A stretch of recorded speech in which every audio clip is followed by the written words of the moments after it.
الحمد لله وكفى وسلام على حبيبه المصطفى أما بعد فأعوذ بالله من الشيطان الرجيم بسم الله الرحمن الرحيم فإن تنازعتم في شيء فردوه إلى الله والرسول وإلى الرسول صدق الله مولانا العظيم وبلغنا رسوله النبي الأمين المتين المختار الكريم ونحن على ذلك من الشاهدين والشاكرين والحمد لله رب العالمين۔ بارگاہ رسالت مواب صلی اللہ تعالی علیہ وسلم میں درود پاک کا ہدیہ پیش کریں۔ اللہم صلی علی سیدنا و مولانا محمد معدن الجود والکرم وآلہ واصحابہ الکرام وابنہ الکریم وبارک وسلم صلاة دائمة سرمدا ابدا۔ عزیزان گرامی وقار، رمضان المبارک کے بعد یہ پہلا جمعۃ المبارکہ ہے، اور اللہ تبارک و تعالیٰ نے یہ توفیق بخشی ہے کہ اس کی عبادت جس طرح رمضان المبارک میں کی جا رہی تھی، دوبارہ مسجدوں میں حاضر ہونے کی سعادت بخشی ہے۔ ہونا بھی یہی چاہیے کہ ہم لوگ رمضانی نمازی نہ بنیں، رمضانی عبادت گزار نہ بنیں، بلکہ ربانی عبادت گزار بنیں۔ رب تبارک و تعالی رمضان میں بھی ہے، رمضان کے بعد بھی ہے، اور سب سے بڑی بات یہ ہے کہ ہمارے اندر جب تک یہ اخلاص نہیں آئے گا وہ طاقت و قوت بھی نہیں آئے گی۔ آج جس چیز کی ہمیں سب سے زیادہ ضرورت ہے وہ ہے اخلاص۔ ہماری عبادتوں میں، ہماری ہر نیکی کے اندر اس کا ہونا بہت ضروری ہے۔ وَمَا أُمِرُوا إِلَّا لِيَعْبُدُوا اللَّهَ مُخْلِصِينَ لَهُ الدِّينَ۔ اللہ فرماتا ہے لوگوں کو حکم نہیں دیا گیا مگر یہ کہ وہ اللہ کی عبادت کریں تو خالص اسی کے لیے، خالص اس کے لیے کہ کسی اور کو شریک نہ کریں۔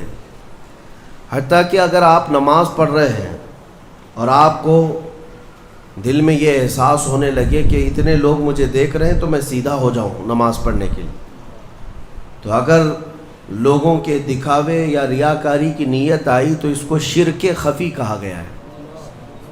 یہ چھوٹا شرک ہے، چھپا ہوا شرک ہے، عام گناہ کی بات نہیں، شرک کی بات کر رہا ہوں، کیونکہ خالص اللہ تعالیٰ کے لیے جو عبادت ہونی تھی اس میں تم نے دوسروں کو بھی شریک کر لیا ہے۔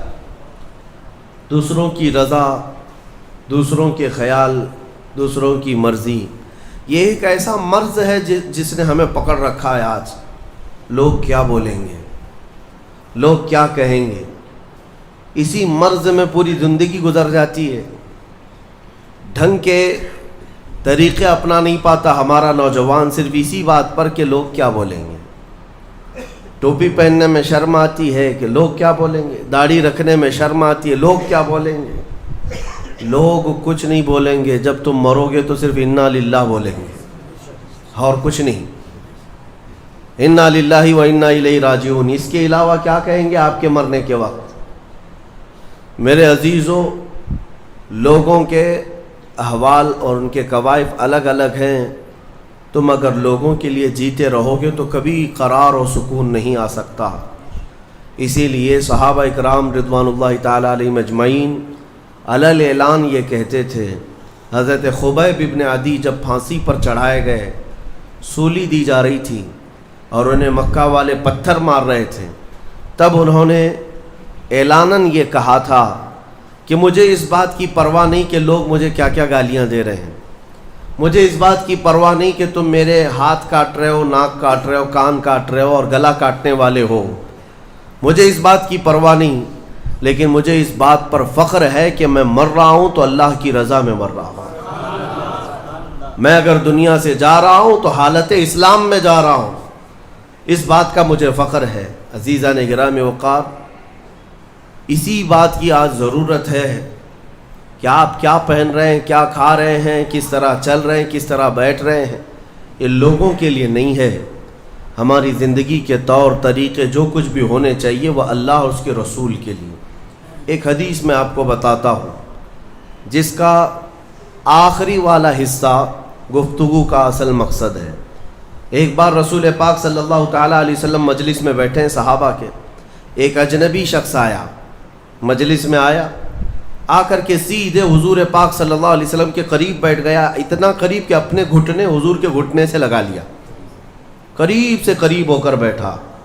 صحابہ اکرام اور بھی مجلس میں تھے، سب دیکھ رہے تھے، اور وہ اجنبی جو شخص آیا تھا اس کو کوئی بھی پہچانتا نہیں تھا۔ اس نے آتے ہی سوالات کرنا شروع کیا۔ سب سے پہلے اس نے پوچھا مل ایمان، ایمان کسے کہتے ہیں؟ رسول پاک صلی اللہ تعالیٰ علیہ وسلم نے جواب دیا، اس بات کا اقرار کرو کہ اللہ تبارک و تعالیٰ کے سوا کوئی معبود نہیں، محمد صلی اللہ تعالیٰ علیہ وسلم اللہ کے رسول ہیں، فرشتوں پر اور اللہ کی کتابوں پر، رسولوں پر، تقدیر پر، قیامت کے دن پر اور مرنے کے بعد دوبارہ زندہ ہونے پر یقین رکھنا۔ اس اجنبی شخص نے پوچھا مل اسلام، پھر اسلام کیا ہے؟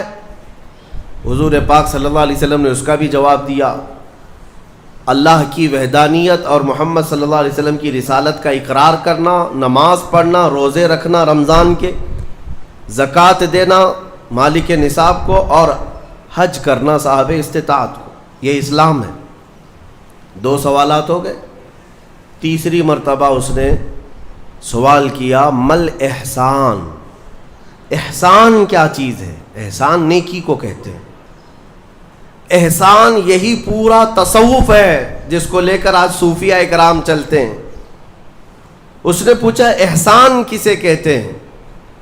اب جواب میں میرے آقا صلی اللہ علیہ وسلم نے 2 جملے ارشاد فرمائے، وہ ہماری پوری زندگی کو گھیرے ہوئے ہیں۔ کیا فرماتے ہیں؟ ان تعبد اللہ کأنک تراہ وإن لم تکن تراہ فإنہ یراک۔ رسول پاک صلی اللہ علیہ وسلم فرماتے ہیں احسان کا مطلب یہ ہے کہ تم اللہ کی عبادت ایسے کرو جیسے تم اسے دیکھ رہے ہو۔ عبادت، نماز کی بات نہیں، عبادت، عبادت میں سب چیزیں آ جاتی ہیں۔ روزہ بھی عبادت ہے، زکوٰۃ بھی عبادت ہے، حج بھی عبادت ہے، خیرات بھی عبادت ہے، نماز بھی اس کا ایک حصہ ہے۔ اور رسول پاک نے فرمایا ساری عبادت ایسے کرو جیسے تم اللہ کو دیکھ رہے ہو، اور اگر تمہاری یہ کیفیت نہیں آ پاتی تو ایسی عبادت کرو کہ اللہ تمہیں دیکھ رہا، یہ خیال تو آ جائے کہ اللہ تمہیں دیکھ رہا ہے۔ اب وہ شخص جو سوالات کر رہا تھا اس نے ساری چیزوں کو کہا صدقت صدقت، ہاں آپ بالکل سچ کہہ رہے ہیں، سچ کہہ رہے ہیں۔ حضرت عمر فاروق فرماتے ہیں کہ کون اجنبی ہے، خود سوال بھی کرتا ہے اور خود تصدیق بھی کرتا ہے، جواب ملنے کے بعد کہتا ہاں بالکل آپ نے صحیح کہا۔ اخیر میں اس نے کہا متی الساعۃ یا رسول اللہ صلی اللہ علیہ وسلم، قیامت کب آئے گی؟ اس کے جواب میں رسول کریم صلی اللہ تعالیٰ علیہ وسلم نے مخفی انداز میں ارشاد فرمایا جتنا پوچھنے والے کو معلوم ہے اتنا ہی پوچھے جانے والے کو بھی۔ ہاں یہ اور بات ہے کہ میں اس کی علامتیں تمہیں بتا دیتا ہوں۔ پھر فرمایا جب تم دیکھو گے کہ عورت اپنا سردار جننے لگ جائے، مطلب یہ ہے کہ ماں باپ پر لو بچے حکومت کرنے لگ جائیں، اور ننگے پیر چلنے والے نیچ ذات کے لوگ بڑی بڑی بلڈنگوں میں فخر کرنے لگ جائیں، بڑی بڑی عمارتوں پر فخر کرنے لگ جائیں، حکومتیں اور کرسیاں ان کے ہاتھوں میں آ جائیں، اور پھر جب تم دیکھو کہ گانے باجے کی کثرت ہو جائے، یہ دوسری احادیث کا مفہوم بھی اس میں آپ کے ساتھ رکھ رہا ہوں، زنا عام ہو جائے، تب تم انتظار کرو کہ قیامت بہت قریب آ چکی۔ میرے عزیزو، حضرت عمر فاروق رضی اللہ تعالیٰ عنہ فرماتے ہم سب سن رہے تھے اور وہ اجنبی آیا اور سوالات کیا اور چلا گیا۔ حضرت عمر کہتے ہیں میں فوراً مجلس سے اٹھ کر باہر گیا کہ اس کو پکڑ کر کے پوچھوں کہ اتنے اہم سوالات کہاں سے لایا تھا، لیکن رسول پاک صلی اللہ علیہ وسلم نے مجھے بلایا، ادھر آؤ عمر۔ وہ کوئی مسافر نہیں تھا، وہ جبرائیل امین تھے جو تمہارا دین سکھانے آئے تھے۔ اتاکم جبرائیل یعلمکم دینکم، وہ تمہارا دین سکھانے تمہیں آئے تھے۔ بہرحال یہ حدیث جبرائیل اس کو کہتے ہیں اس میں جو لفظ آیا ہے کہ تم اللہ کی عبادت ایسے کرو جیسے تم اسے دیکھ رہے ہو، یہ ہماری پوری زندگی کا حصہ ہونا چاہیے، پوری زندگی کا حصہ۔ اسی لیے میرے آقا صلی اللہ تعالیٰ علیہ وسلم سے سوال کیا گیا تھا، صحابہ نے پوچھا دنیا کی طاقتور چیزوں میں بڑی طاقت والی چیز کون سی ہے؟ ترتیب وار حضور اکرم صلی اللہ تعالیٰ علیہ وسلم نے ارشاد فرمایا لوہا ہے، لوہا بہت مضبوط چیز ہے۔ صحابی نے پوچھا کیا اس سے بھی زیادہ طاقتور کوئی چیز ہے؟ کہا ہاں، اس سے بھی زیادہ اگر طاقت آگ میں ہے، کیونکہ آگ لوہے کو پگھلا دیتی ہے۔ پوچھنے والے نے کہا کیا آگ سے بھی زیادہ طاقت کسی میں ہے؟ حضور نے فرمایا ہاں، پانی میں ہے، پانی آگ کو بھی بجھا دیتا ہے، پانی کی طاقت بہت زیادہ ہے، سونامی پانی ہی سے تو آتا ہے۔ اور اس کے بعد پھر پوچھنے والے نے کہا کیا پانی سے بھی زیادہ طاقت کسی کی ہے؟ آپ صلی اللہ علیہ وسلم نے فرمایا ہاں، دنیا میں سب سے زیادہ طاقت ہوا کے اندر ہے، وہ پانی ہو کہ لوہا ہو کہ آگ ہو، سب کو ہوا اڑا لے جاتی ہے۔ اور ہوائیں جب جوش میں آئیں یا جلال میں آئیں تو بڑے بڑے پہاڑ بھی کھسک سکتے ہیں۔ ہواؤں کی طاقت کا اندازہ تم نہیں لگا سکتے، گھروں کی چھتیں اکھاڑ لیں گی اور لوگوں کو تہس نہس کر دیں گی ہوائیں اگر جلال میں آئیں۔ تو پھر پوچھنے والے نے پوچھا کیا اس سے بھی زیادہ طاقت کسی کے اندر ہے؟ حضور پاک صلی اللہ علیہ وسلم نے فرمایا ہاں، ایک چیز میں ہے اور اس سے زیادہ پھر کسی کی چیز میں نہیں۔ پوچھا وہ کیا ہے؟ میرے آقا صلی اللہ علیہ وسلم فرماتے ہیں اس ہاتھ میں ہوا سے زیادہ طاقت ہے جو اللہ کی راہ میں عطا کیا تو دوسرے ہاتھ کو خبر نہ ہوگی۔ یہ اخلاص والا ہاتھ، اخلاص والا ہاتھ کہ اسے خود خبر نہ ہوئی ہو کہ اس نے اللہ کی راہ میں دیا ہے تو کتنا دیا، کیسے دیا۔ میرے عزیزو، یہ اس کو اخلاص کہتے ہیں، یہ خالص اللہ کے لیے دیا، خالص اللہ کے لیے دیا، اس کی طاقت بہت زیادہ ہے۔ اب آپ کو میں وہ نکتہ بھی سمجھا دوں، اولیاء اکرام کی کرامتیں سنتے رہتے ہیں، میاں وہ کیا کھا کر کے اتنی طاقت بنائے تھے۔ غوث پاک رضی اللہ تعالیٰ عنہ بغداد میں بیٹھے ہوں اور دریا میں اگر سیلاب یا طوفان آ جائے اور کشتی بھنور میں پھنسنے لگے تو کئی واقعات ہیں کہ کشتی میں بیٹھے ہوئے مسافروں نے دیکھا کہ غوث پاک تشریف لائے، ان کی کشتی کو سل دیا، سنبھالا۔ جن کشتیوں میں پھٹن تھی یا پانی آ رہا تھا، یہ طاقت کیسے، یہ تصرف کیسے ان کے پاس حاصل ہوا؟ کوئی کھانا پانی ایسا ہے دنیا میں جس کو کھانے کے بعد اتنی بڑی طاقت مل جاتی ہے؟ میرے عزیزو، یہ اولیاء کاملین کے پاس جو بھی طاقت تھی وہ اخلاص کی طاقت تھی، وہ جو عمل کرتے تھے وہ خالص اللہ کے لیے کرتے تھے، خالص اللہ کے لیے، اور وہ اپنے آپ کو تک فنا کر چکے ہوتے اللہ رب العزت کی بارگاہ میں۔ اسی لیے میرے عزیزو، ان طاقتوں کے سامنے دنیا کی کوئی طاقت ٹک نہیں پاتی، اخلاص کی طاقت۔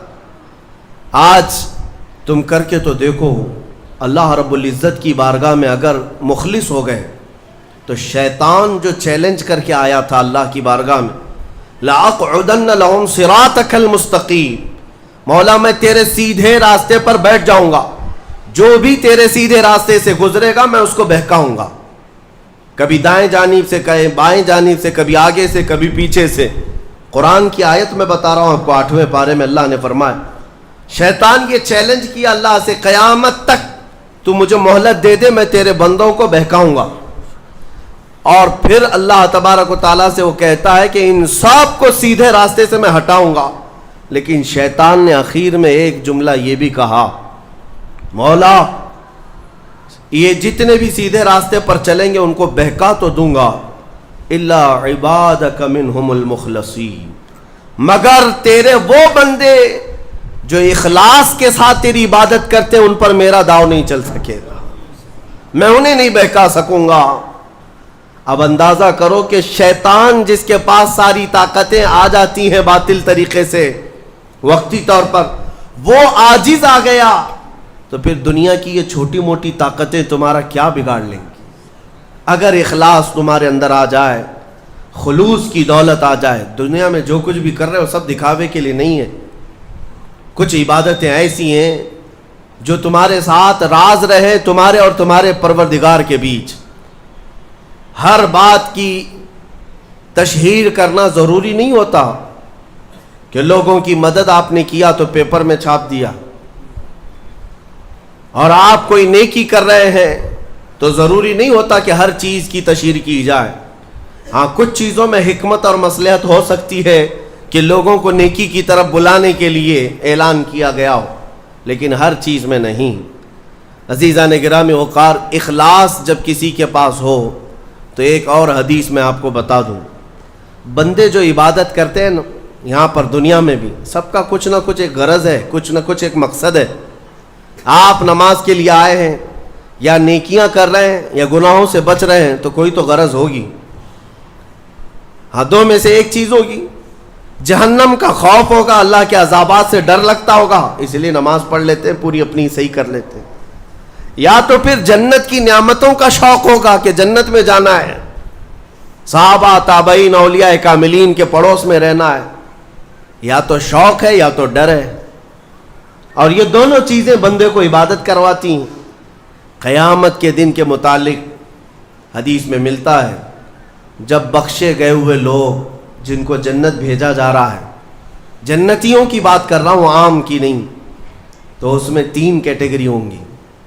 ایک جماعت ہوگی جن سے اللہ تعالیٰ فرمائے گا کہ اے بندو، تمہارے اوپر آج جنت کھول دی گئی، تم بخش دیے گئے ہو، تم عبادت کرتے تھے دنیا میں، بتاؤ کیوں کرتے تھے؟ وہ بندے کہیں گے کہ مولا تیری جہنم سے بڑا ڈر لگتا تھا، اس کے عذابات کا خوف تھا، اس لیے ہم عبادت کرتے تھے. رب تعالیٰ فرماتا ہے کہ جس چیز سے تم ڈرتے تھے میں نے آج بچا لیا، جاؤ میری جنت میں. ان کو جنت بھیج دیا جائے گا. دوسری ایک جماعت، ان سے رب تبارک و تعالیٰ پوچھے گا تم کیوں عبادت کرتے تھے؟ تم بھی جنت کے مستحق ہو گئے ہو، آج بخشے گئے ہو. وہ لوگ کہیں گے کہ مولا ہمیں تیری جنت کی نعمتیں سننے کے بعد اس قدر شوق تھا کہ ہم وہ نعمتیں حاصل کرنے کے لیے دن رات عبادت کیے، ذکر کیے، تسبیح پڑھے، اور آج کامیاب ہوئے. رب تعالیٰ فرماتا ہے میری جنت کی خواہش کرنا بھی نیکی ہے، جاؤ میں تمہیں جنت دیتا ہوں. وہ بھی جنت میں چلے گئے. تیسری جماعت تھی، ان سے پوچھا جائے گا تم کیوں عبادت کرتے تھے؟ تم بھی آج جنت کے مستحق ہو گئے. وہ کہیں گے کہ مولا ہمیں تیرے جہنم کے عذابات کی بھی پرواہ نہیں، اور نہ ہی تیری جنت کی نعمتوں کی خواہش، بلکہ ہم تو صرف اور صرف تیری رضا کے لیے کرتے تھے، تو راضی ہو جا، ہم جنت و دوزخ کے لیے نہیں. تو رب تبارک و تعالیٰ فرماتا ہے کہ یہ میرے مخلص بندے ہیں، خالص پیور اللہ کے لیے کرتے تھے. رب تعالیٰ فرماتا ہے جاؤ میں تم سے راضی ہو گیا، تم بھی جنت میں. جنت میں جانے کا حکم دے دیا جائے، لیکن فرمایا گیا وہ جماعت رک جائے گی، وہ کہیں گے نہیں ہم جنت میں نہیں جائیں گے. ایسا بھی کوئی ہے؟ وہ کہیں گے کہ مولا اگر ہم جنت میں جائیں گے تو اندر جو جنتی ہیں وہ ہمیں تانا ماریں گے، تم بھی جنت کے لیے کرتے تھے اور بولے کچھ اور ہو، بدلہ تو تم نے بھی لے لیا عبادتوں کا، ہمیں اپنی عبادتوں کو بدلہ نہیں چاہیے. رب تبارک و تعالیٰ فرماتا ہے میری رضا یہی ہے کہ تم جنت میں چلے جاؤ، میں تم سے راضی ہو گیا. وہ پھر رکے رہیں گے کہ مولا ہم نے جنت کے لیے نہیں تیری رضا کے لیے کیا ہے. پھر حکم ہوگا فرشتوں کو کہ ان کے ہاتھوں اور پیروں میں بیڑیاں باندھو اور کھینچ کے جنت میں لے جاؤ. وہ ایک جماعت ایسی ہے. یہ کون لوگ ہیں جو مخلصین ہیں، خالصتاً اللہ کے لیے عبادت کرتے تھے. عزیزان گرامی وقار، جو اللہ رب العزت کے لیے کرنے والے لوگ ہیں، اللہ تعالیٰ ان کو ہمیشہ ذلت اور رسوائی سے محفوظ رکھتا ہے. اخلاص. بنی اسرائیل میں ایک خاتون تھی اور اس کا بڑا گھرانہ تھا. اس کا باپ جو تھا وہ بڑا کنجوس اور بخیل آدمی، بڑے پیسے والا. ایک دن ایسا ہوا کہ یہ جو لڑکی تھی، جوان لڑکی، اس نے باہر ایک فقیر کو دیکھا جو بڑا مجبور تھا، ضرورت مند تھا. اس کو اٹھا کر کے اچھی خاصی دولت اپنے باپ کی دے دی. اور باپ کو پتہ چلا تو اتنا غصے میں آیا کہ میں پوٹی کوڑی نہیں دیتا اور تو اتنی بڑی دولت اٹھا کر دے دی، اور غصے میں اپنی بیٹی کا ہاتھ کاٹ دیا، اس کا ہاتھ کٹ گیا۔ غصے میں تھا، باپ بخیل تھا، ہاتھ کاٹ دیا۔ بہرحال کٹے ہوئے ہاتھ کے ساتھ وہ رہنے لگی، تھی اللہ رب العزت کی رضا چاہنے والی۔ کئی دن تک اسی طرح گزر گئے۔ اب باپ بڑے پیسے والا تھا اس زمانے میں، وہ ہاتھ چھپا کر کے رہی۔ پھر اس کا رشتہ آیا ایک بہت بڑے خاندان سے، اور بڑے خاندان کا جو شہزادہ تھا اس نے پسند کر لیا۔ شادی کی ڈیٹ قریب آئی، ان لوگوں نے ہاتھ نہیں دیکھا، بس چہرہ اور باقی ساری چیزیں دیکھی، اور انہوں نے بھی چھپا رکھا کہ ہاتھ نہیں ہے۔ کٹے ہوئے ہاتھ کے ساتھ کون شادی کرے گا؟ بہرحال شادی ہو گئی۔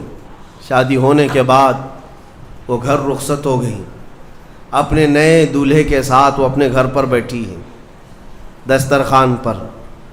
وہ بائیں ہاتھ سے کھایا کرتی تھی، ایک ہاتھ تو کٹا ہوا تھا، چھپا کر کے رکھتی تھی۔ دسترخوان پر جب بیٹھی، اس کا نیا دولہا ہے، اس کے گھر والے، کھانے کے وقت اب ہاتھ نکالنے کی باری آ گئی۔ وہ بائیں ہاتھ سے کھا رہی تھی تو اس کے شوہر نے کہا کہ کیا سیدھے ہاتھ سے نہیں کھا سکتی؟ سیدھے ہاتھ سے کیوں نہیں کھا سکتی؟ اب اس کے رشتے کے ٹوٹنے کا وقت آ گیا تھا۔ اگر پتہ چلے تو دھوکہ کیا ہے، کٹے ہوئے ہاتھ کے ساتھ ہمارے ساتھ نکاح ہوا ہے۔ اس کے آنکھوں میں آنسو آئے، وہ ہاتھ اپنے کپڑے کے اندر ہی چھپائی رہی۔ اچانک اسے غیب سے ایک آواز آئی، اے میری بندی ہاتھ نکال۔ اس نے اپنے دوپٹے کے اندر سے ہاتھ نکالا تو سیدھا ہاتھ پورا صحیح سلامت تھا۔ پھر وہ زمانہ موسیٰ علیہ السلام کا تھا، ان کی بارگاہ میں حاضری دے کر اس نے اپنا یہ واقعہ سنایا۔ سیدنا موسیٰ کلیم اللہ فرمانے لگے، مولا نے مجھے یہ وحی دے کر بھیجا اور ارشاد فرمایا کہ اے موسیٰ، ہم اس ہاتھ کو شرمندہ نہیں ہونے دینا چاہتے جو ہاتھ میری بارگاہ میں اخلاص سے اٹھا ہو۔ میرے عزیزو، یہ اخلاص کی دولت ہے۔ جو خالصتاً اللہ کے لیے کچھ کیا ہو، مولا اسے کبھی ذلیل نہیں ہونے دے گا، اسے بے عزت نہیں ہونے دے گا۔ اسی لیے کچھ کام ایسے کر جاؤ جو خالصتاً اللہ کے لیے ہو، رب تبارک و تعالیٰ کے لیے اب تک کیا کیا ہے اس کا بھی آپ کے پاس کچھ تو ہونا چاہیے۔ اگر اپنی زندگی میں آپ احتساب کریں، اپنا ہی محاسبہ کریں کہ میں جوانی سے لے کر اب تک جتنے کام کیا ہوں، کوئی کام ایسا ہے جو خالص اللہ کے لیے کیا ہو؟ رسول پاک صلی اللہ تعالیٰ علیہ وسلم کی ایک حدیث میں آپ کے سامنے عرض کرتا ہوں، اخلاص میں کتنی طاقت ہے وہ بتاتا ہوں۔ حضور اکرم صلی اللہ علیہ وسلم فرماتے ہیں، صحیح حدیث ہے یہ، 3 لوگ سفر پر تھے، 3 دوست تھے، یہ تینوں سفر پر تھے، اور یہ پہاڑوں کے راستے سے جا رہے تھے۔ ایک پہاڑ کے غار میں ان لوگوں نے پناہ لینے کے لیے تھوڑی دیر آرام کیا، اور بارشیں شروع ہو گئیں، طوفانی بارش، اور ایسی بارشیں آئی کہ پہاڑ کے پتھر کھسکنے لگے، اور ایک بہت بڑی چٹان کھسک کر کے یہ غار کے منہ پر آ کر گر گئی۔ غار بند اور یہ اندر 3 بیٹھے ہوئے ہیں، ہاتھ کے ہلانے سے تو پتھر جانے والا نہیں، ایک بڑی چٹان گر کر کے بند ہو چکی، ان کی قبر وہیں بننے والی۔ 3 لوگ ہلا کر کے کیا ہٹا سکتے تھے؟ اب تینوں لوگوں نے کیا کیا؟ میرے آقا صلی اللہ علیہ وسلم فرماتے ہیں تینوں رونے لگے کہ اب ہماری موت یہیں پر ہونے والی ہے، ختم ہے، لیکن اس سے پہلے چلو اللہ کی بارگاہ میں اپنی زندگی کی کوئی ایسی چیز ہو جو تم نے خالص اس کے لیے کیا تھا، اس نیکی کو وسیلہ بنا کر کے دعا کرتے ہیں، دیکھتے ہیں پتھر ہٹتا ہے کیا۔ تو تینوں نے اپنی اپنی زندگی کی ایک ایک چیزیں شمار کرنا شروع کیا۔ توجہ چاہتا ہوں، پہلے ایک بندہ سجدے میں گرتا ہے اور عرض کرتا ہے، مولا تو جانتا ہے میری ایک بوڑھی ماں تھی، ماں کی خدمت بہت کیا کرتا تھا، ماں کی بہت تعظیم کرتا تھا۔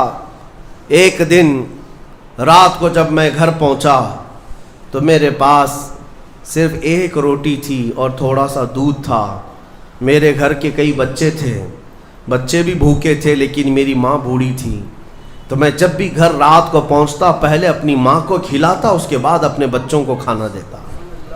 اس دن ایسا ہوا کہ میرے پاس صرف ایک روٹی اور تھوڑا سا دودھ تھا، ماں بھی بھوکی تھی اور بچے بھی۔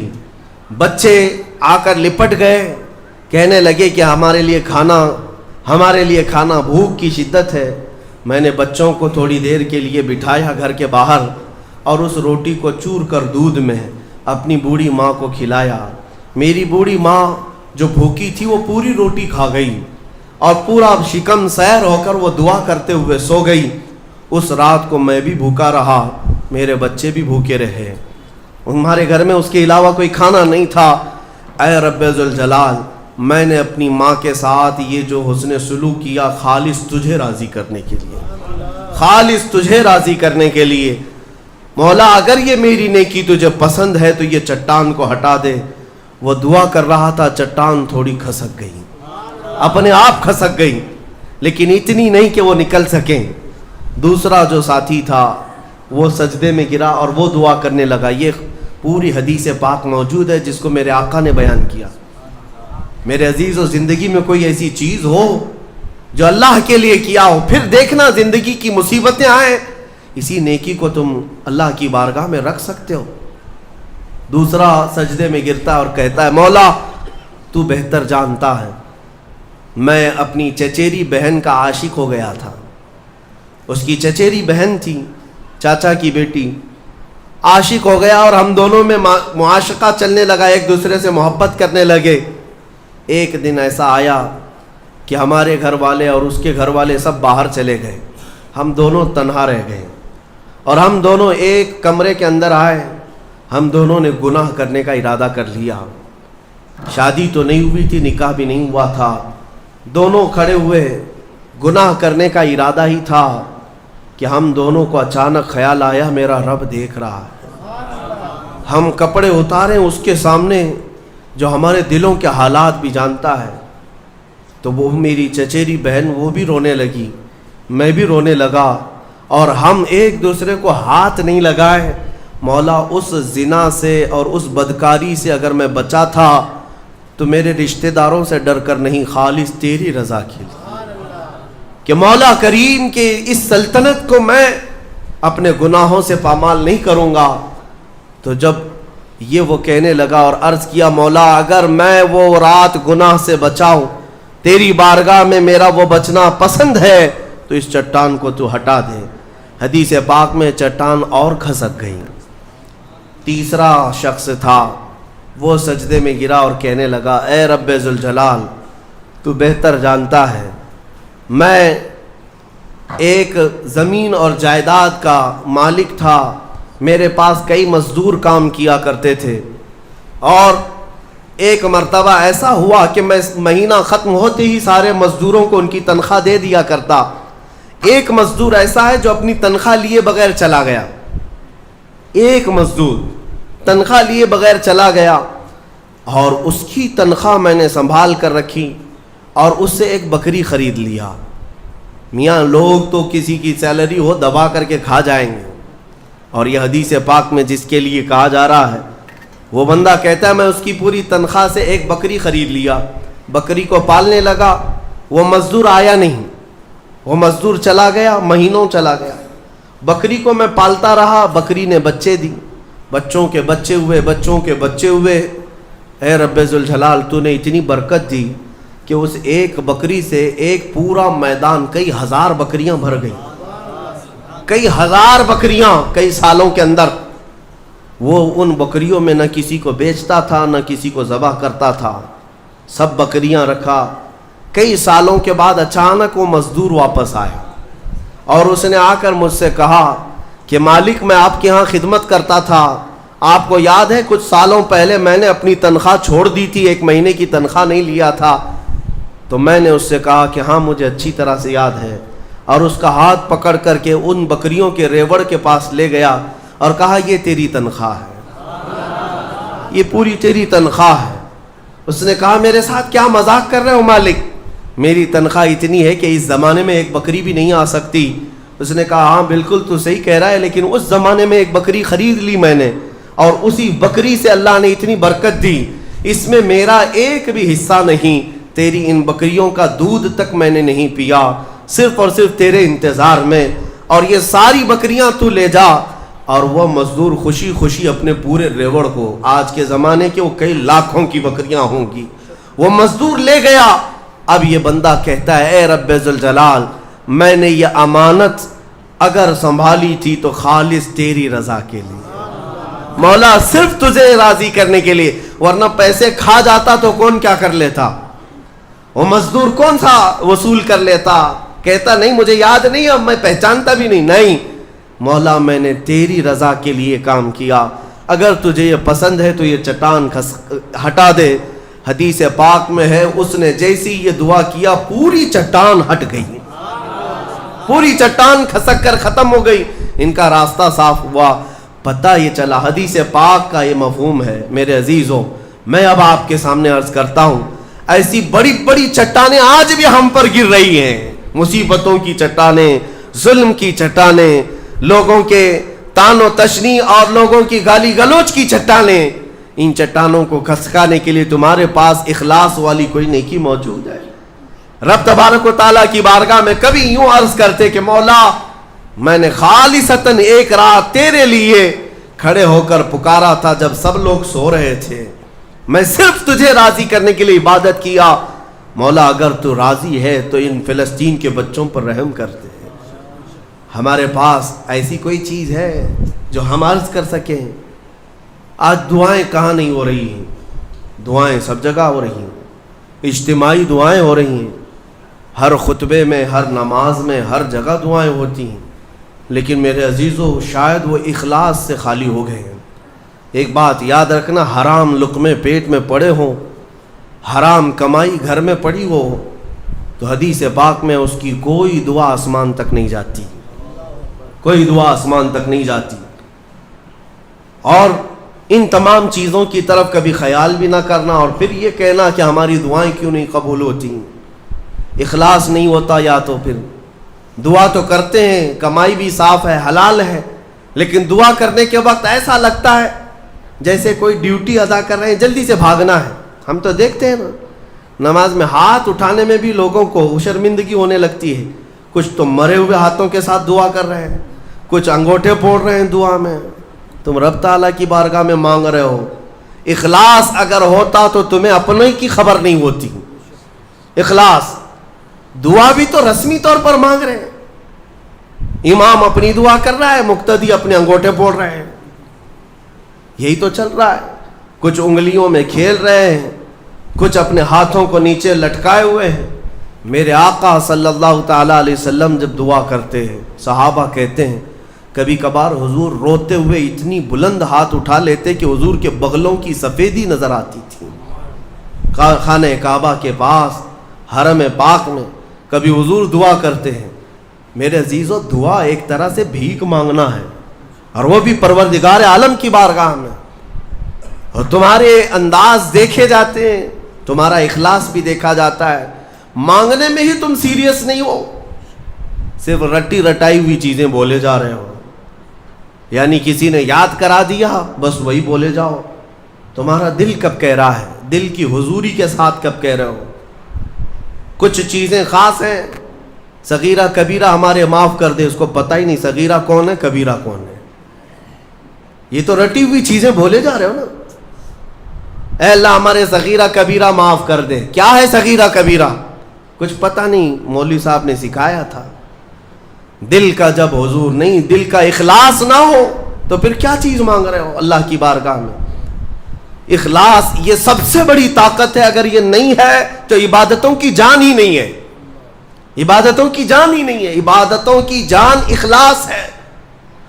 یہاں تک کہ امام غزالی رحمۃ اللہ تعالیٰ علیہ نے ایک واقعہ ایسا بھی لکھا ہے, وہ پڑھنے کے بعد مجھے بڑی حیرت ہوتی ہے. ایک بزرگ تھے, 30 سال تک انہوں نے پہلی صف میں کھڑے ہو کر نماز ادا کی. 30 سال تک ایک بھی نماز ان کی تکبیر اولا بھی نہیں چھوٹی امام کے پیچھے. تکبیر اولا, امام جب پہلی تکبیر باندھ رہا ہے اس تکبیر میں وہ حاضر رہتے تھے. جماعت تو دور کی بات ہے, چھوٹنا, پہلی تکبیر کبھی نہیں چھوٹی 30 سال تک. 30 سال کے بعد ایک دن ایسا اتفاق ہوا کہ وہ مغرب میں لیٹ ہو گئے, 1 رکعت ہو گئی تھی, اور 30 سال کے بعد صفیں بھر گئی تھی, پیچھے جگہ ملی. وہ آئے اور کہا آج اگر میں پیچھے نماز پڑھوں گا سب گھوم گھوم کے مجھے دیکھیں گے. 30 سال سے جو پابند تھا کہاں گیا. ہوتا یہی ہے نا, وہ شرمندگی کے مارے کہ لوگ مجھے دیکھیں گے کیا سوچیں گے, گھر چلے گئے. گھر جا کر مغرب پڑھ لی. عشاء میں آنے میں پھر ڈر لگنے لگا کہ اب تو پوری نماز میں ہی نہیں گیا تھا, لوگ سوچیں گے. 30 سال کے بعد پہلی نماز آپ کی نہیں ہوئی ہے, کہاں گئے تھے, کہاں گئے. عشاء میں بھی نہیں آئے, عشاء میں بھی نہیں آئے. اس زمانے میں ایک بڑے کامل بزرگ تھے, ان کو خبر کی گئی آج ایک بڑا حادثہ ہو گیا ہمارے شہر میں. کہا کیا؟ کہا فلاں بزرگ جو 30 سال سے مسجد میں تکبیر اولیٰ کی بھی پابندی کرتے تھے آج وہ غائب ہیں. تو اس بزرگ نے فرمایا چلو ہم ملتے ہیں. جا کر کے ملے کہ کیا ہے, طبیعت خراب ہو گئی, علیل ہو گئی, کیا ہوا؟ انہوں نے کہا کچھ ہوا نہیں, لیکن تھوڑا سا لیٹ ہو گیا مغرب میں, اور پھر پیچھے جگہ مل گئی 5-6 صفوں کے پیچھے. میں نے یہ سوچا کہ لوگ بعد میں کیا کہیں گے, لوگ کیا کہیں گے کہ اتنے سالوں کی پابندی کے بعد آج تمہاری پہلی صف بھی نہیں ہوئی, پہلی تکبیر بھی نہیں ہوئی. اس بزرگ نے کہا کس سے؟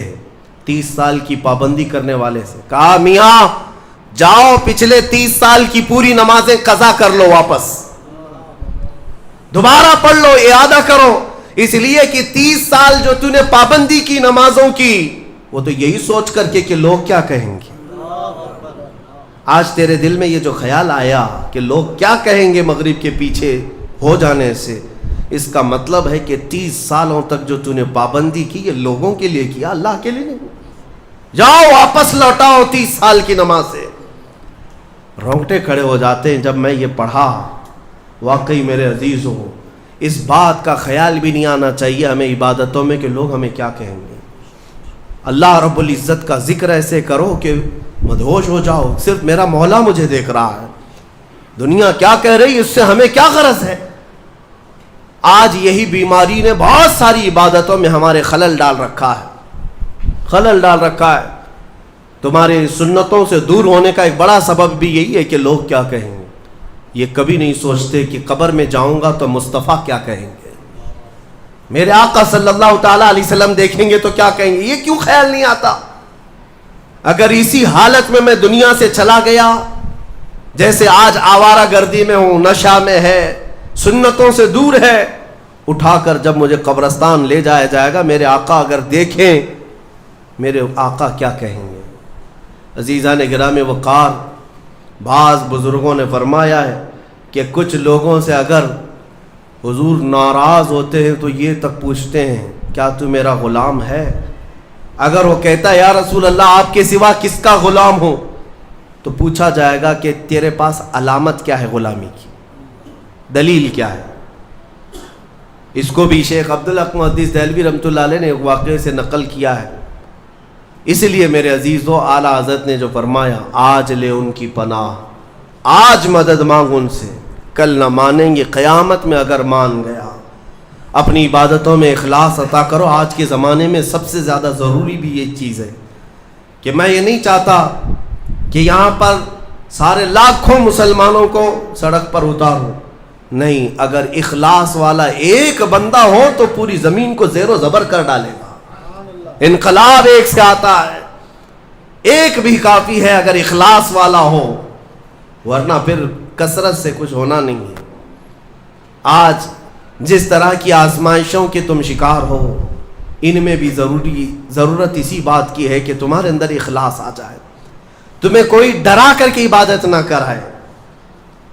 اور میں تو شروع سے کہتا بھی تھا, آج کئی جگہوں پر بچوں کی بھی تربیت کے لیے مدرسوں میں بھی, شاید آج سے 10 سال پہلے ہی حافظ صاحب سے بھی جانتے ہوں گے, کیمرے لگائے جاتے ہیں کہ بچے کچھ غلط نہ کریں. ٹھیک ہے, نگرانی کے لیے جہاں تک ہے میں اس کا مخالف نہیں ہوں, لیکن ان کے دلوں میں اس بات کا اگر خوف ہے کہ استاد دیکھ رہے ہیں, مجھے جلدی نماز کے لیے جانا ہے, ایک نہ ایک دن تو کیمرہ بند ہوگا, کیمرے کے باہر بھی تو آئے گا. اس دن کیا کرے گا؟ اپنی اصلیت پر آ جائے گا. یہاں کوئی کیمرہ نہیں ہے, آزاد رہو, کھل کر کے رہو. مطلب یہ ہے کہ تم اس کو کیمرے کا عبادت گزار بنائے, اللہ کا نہیں. تربیت وہ ہونی چاہیے جو محبوب الہی نے فرمایا. ایک شخص آیا محبوب الہی سے پوچھنے لگا کہ حضور کبھی کبھار تو گناہ کرنے کی اجازت مل جانی چاہیے. آپ نے فرمایا کیوں نہیں, ملنا تو چاہیے. وہ خوش ہو گیا, کیا گناہ کرنے کی اجازت ملتی ہے؟ کہا بالکل ملے گی میری طرف سے. خوش ہو گیا, کہا کہ حضور بتائیے کیا ہے, کیسے کر سکتے ہیں؟ کبھی کوئی کبھار چھٹی تو ہونی چاہیے گناہ کرنے کے لیے, ہفتے میں ایک بار, مہینے میں ایک بار. محبوب الہی نے فرمایا بالکل, دو شرطیں ہیں میری, اگر وہ پورا کر لے تو تجھے اجازت ہے میری طرف سے گناہ کرنے کی. کہا بتائیے. محبوب الہی نے فرمایا پہلی شرط یہ ہے کہ جب گناہ کرنا ہو تو اللہ کی زمین سے باہر نکل کر کرنا, اس کی سلطنت سے باہر جا کر کرنا. جہاں اس کی سلطنت نہ ہو وہاں جا کر گناہ کرو, شوق سے کرو. اس نے کہا حضور کوئی ذرہ ایسا ہے جو میرے مولا کی سلطنت سے خالی ہے؟ کوئی ایسی جگہ ہے جو اللہ کی خدائی سے خالی ہے؟ پھر اس کے بعد اس نے کہا یہ تو ممکن نہیں کہ اللہ کی زمین سے باہر جاؤں, اس کی سلطنت تو ان کہکشاؤں میں بھی ہے جہاں ہماری بھی پہنچ نہیں, اور رب تبارک و تعالیٰ ہی کی سلطنت میں ہے سب. پھر اس نے کہا دوسری شرط آپ کی. محبوب الہی نے فرمایا جب گناہ کرنے کا ارادہ ہو تو وقت دیکھ لینا, اس وقت گناہ کرنا جب تیرا رب سو رہا ہو. اس نے کہا حضور یہ کیسی شرط ہے؟ میرا مولا تو وہ ہے لا تأخذہ سنۃ ولا نوم, میرا رب وہ ہے جسے نہ اونگ آتی ہے نہ نیند آتی ہے, وہ پوری کائنات کے لیے حی اور قیوم ہے.